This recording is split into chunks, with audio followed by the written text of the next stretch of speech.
नमस्कार दोस्तों, आप देख रहे हैं एक भारत डेली और आपके साथ मैं हूं राम बाबू गौतम। 15 जनवरी को बहन जी का बर्थडे होता है और वैसे अमूमन उनके जन्मदिन पर बहुत सारे लोग गिफ्ट देते हैं, उपहार देते हैं। उनका जन्मदिन जो है वो जन कल्याणकारी दिवस मतलब पीपुल्स वेलफेयर डे के रूप में मनाया जाता है। और देश भर में मायावती का जन्मदिन जो है, बहुजन समाज पार्टी के प्रमुख का जन्मदिन पूरे देश में मनाया जाता है। बसपा एक राष्ट्रीय पार्टी होने के नाते पूरब से पश्चिम, उत्तर से दक्षिण तक बसपा का काडर है, इसलिए कार्यकर्ता बड़े ही उत्साह के साथ बसपा प्रमुख का या बसपा की सबसे शीर्ष नेता का जन्मदिन मनाते हैं। अब इस जन्मदिन पर बहुत सारे लोग ब्लड डोनेट करते हैं, बहुत सारे लोग फल वितरण करते हैं, बहुत सारे लोग कपड़े बांटते हैं, बहुत सारे लोग गरीबों में ठंडियों में कंबल का वितरण करते हैं। अलग अलग तरीके से जिसकी जो क्षमता होती उस हिसाब से अपनी खुशी के मुताबिक बहुजन समाज पार्टी की सुप्रीमो प्रमुख को बर्थडे पर कोई गिफ्ट देता है, कोई जो है राहत सामग्री गरीबों में बांटता है। पहली बार ऐसा हुआ है जब बसपा प्रमुख ने खुल्लम खुल्ला जो है अपने बर्थडे पर गिफ्ट मांगा है। और ये गिफ्ट किससे मांगा है? ये मांगा है आकाश आनंद से, मतलब अपने उत्तराधिकारी से। और ये गिफ्ट क्या है इसके बारे में भी मैं आपको विस्तार से बताने वाला हूं, लेकिन आपसे अपील है सबसे पहले आप एक भारत डेली को सब्सक्राइब जरूर कर लें, क्योंकि यहाँ पर बहुजन समाज पार्टी से संबंधित जितनी भी आपको खबरें हैं वो सब मिलती रहेंगी। तो चलिए अब मैं आपको बताता हूं कि बसपा प्रमुख ने आकाश आनंद से क्या गिफ्ट मांगा है। दरअसल इस समय जो है दिल्ली में विधानसभा के चुनाव चल रहे हैं और विधानसभा चुनाव जो है वो बहुजन समाज पार्टी अपने बलबूते पर अकेले लड़ रही है। दिल्ली में 70 विधानसभा की सीटें हैं, जिसमें से 12 आरक्षित सीटें हैं और इन सभी 70 सीटों पर बहुजन समाज पार्टी ने सारी 70 सीटों को 5 जोन में बांट के अकेले चुनाव लड़ने का फैसला लिया है। दिल्ली का विधानसभा चुनाव जो है वो मायावती जी मॉनिटरिंग भले ही कर रही हों, लेकिन नेतृत्व जो है वो लीडरशिप आकाश आनंद इसका कर रहे हैं। मतलब दिल्ली में चुनावी हार हो या चुनावी जीत हो, जो भी होगा उसकी जिम्मेदारी किसके कंधों पर आएगी? आकाश आनंद के कंधों पर आएगी। अब मायावती जी ने आकाश आनंद से क्या गिफ्ट मांगा है उसके बारे में भी मैं आपको बताता हूं। 15 जनवरी को जब प्रेस कॉन्फ्रेंस हो रही थी तो बहन जी ने इस बात का खुल्लम खुल्ला ऐलान किया। उन्होंने खुले तौर पर लोगों को बताया कि दिल्ली का जो विधानसभा चुनाव है वो आकाश आनंद जी लीड कर रहे हैं। मतलब आकाश आनंद की अगुवाई में, उनकी लीडरशिप में, उनके नेतृत्व में, उन्हीं की देखरेख में ये चुनाव लड़ा जा रहा है। मतलब आकाश आनंद के कंधों पर दिल्ली में पार्टी को जिताने की जिम्मेदारी उन्हीं के कंधों पर डाली गई है। और मायावती जी ने साफ साफ कहा है कि मुझे उम्मीद है कि मेरे बर्थडे पर सबसे बड़ा तोहफा यही होगा कि अगर आकाश आनंद मुझे दिल्ली में बड़ी चुनावी जीत दिला करके दिखाएं।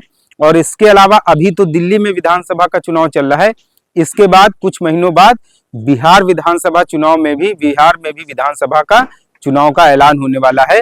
बहुजन समाज पार्टी राष्ट्रीय पार्टी होने के नाते बिहार में भी उसका बहुत मजबूत काडर है। आपको पता होगा अभी हाल ही में बिहार में विधानसभा के जब उपचुनाव हुए थे तो वहां पे एक सीट है राजगढ़, और वहां पे जो बहुजन समाज पार्टी का प्रत्याशी वो बहुत कम अंतर से चुनाव हार गया था। मतलब बसपा का बिहार में भी बहुत मजबूत काडर है। बसपा बिहार में भी चुनावी जीत हार में बहुत बड़ा फैक्टर होती है।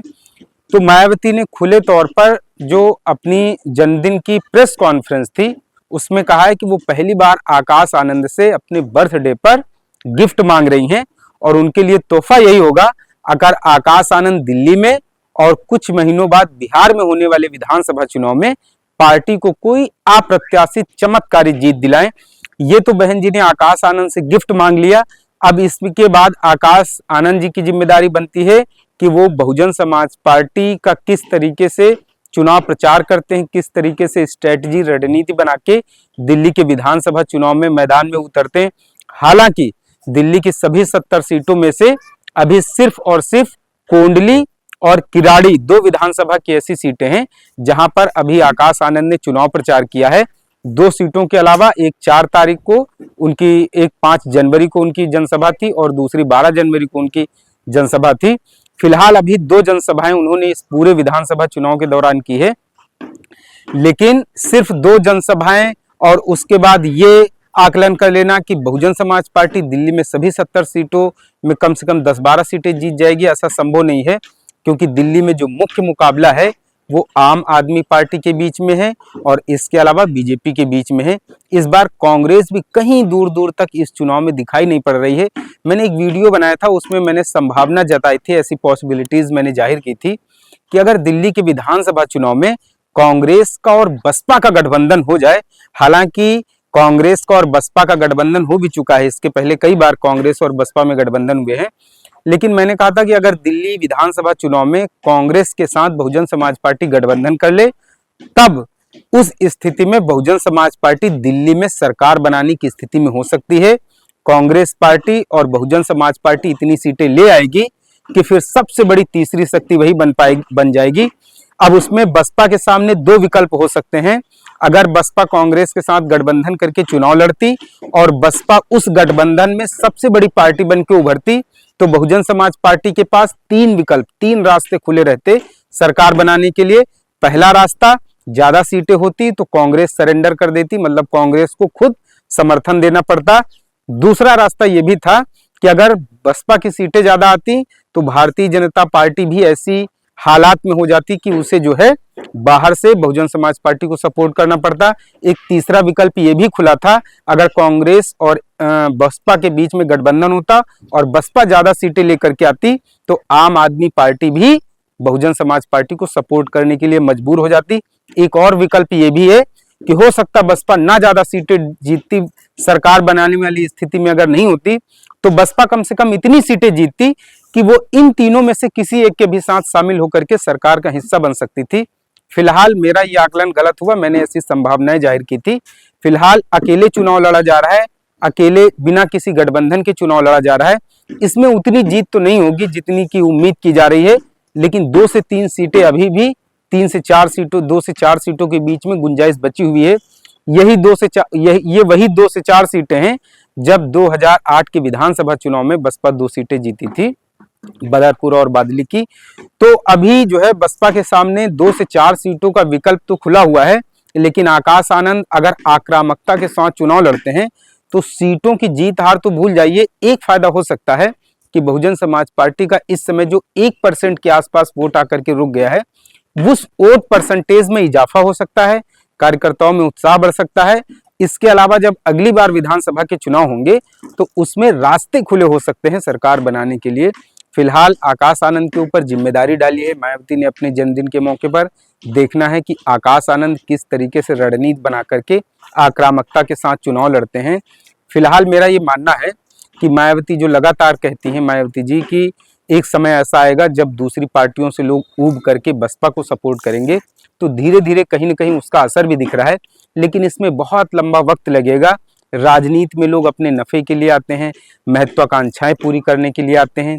अब वो त्याग, समर्पण, विचारधारा की चीजें बहुत कम देखने को मिलती हैं।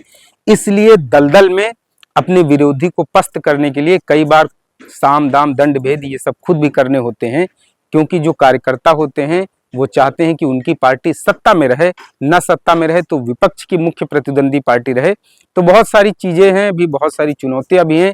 उम्मीद है कि इस चुनाव में आकाश आनंद कम से कम कुछ ऐसा करेंगे जिससे कि कम से कम बसपा के जो कार्यकर्ताओं हतोत्साहित हैं उनका उत्साह बढ़ सकेगा और आने वाले समय के लिए दिल्ली से कोई बड़ा संदेश भी निकल करके आए कि आकाश आनंद के चुनाव में दिल्ली में विधानसभा का चुनाव लड़ा गया तो उससे बहुत कुछ फायदा हुआ, क्योंकि दिल्ली के बाद अभी बिहार है और बिहार विधानसभा चुनाव के बाद अभी उत्तर प्रदेश के विधानसभा चुनाव हैं और बिहार और उत्तर प्रदेश के जब विधानसभा के चुनाव पूरे हो जाएंगे तो उसके बाद ही देश की राजनीति की असली दिशा तय होगी। आपसे अपील है एक भारत। तो फिलहाल आपको क्या लगता है कि आकाश आनंद को जो जिम्मेदारी दी गई है, आकाश आनंद से मायावती ने जो अपने जन्मदिन पर गिफ्ट मांगा है, आकाश आनंद इन सब चीजों पर कितना खरे उतरेंगे? आपसे अपील है कमेंट करके जरूर बताएं और एक भारत डेली को सब्सक्राइब और शेयर जरूर करें। धन्यवाद।